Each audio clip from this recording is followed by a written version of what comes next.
Lola's love kanina. Lola's love. Thank you very much for inviting me to this very momentous occasion of yours.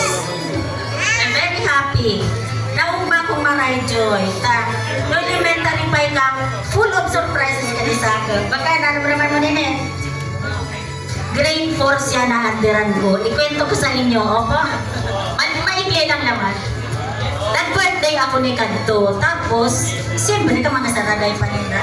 I'm not expecting na kain siya nagigibon, nagumuno. Tapos, sa mga kaklase o yung mga sa mga kaklase. Tapos, sabi na niya sa akin, hindi pa tinagsabi sa akin, ma'am, umula sa nangayay katabi iyan, sa ilaan mo. Ako lang, karparanta, kurungaranta. Sabi na niya, may nangyayang kamu, magwa na ngayon kita. Di ko alam na may surprise na sa akin. Nagibo ka ding, so basta may mensahe, so ko, nagibo siyang rap na kanta, rap. Tapos, nagparay talaga ako matulgan. Nagparay ako marayta.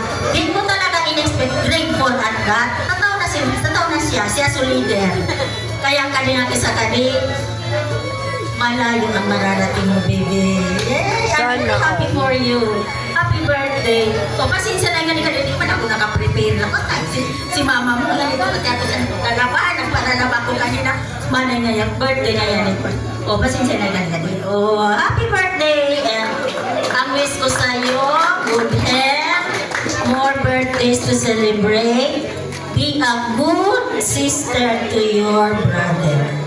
And be a good daughter to your mommy. Maski wala na si daddy mo, nauma kong maray na sumagulo na sa akin, nagigibong maray sa buhay.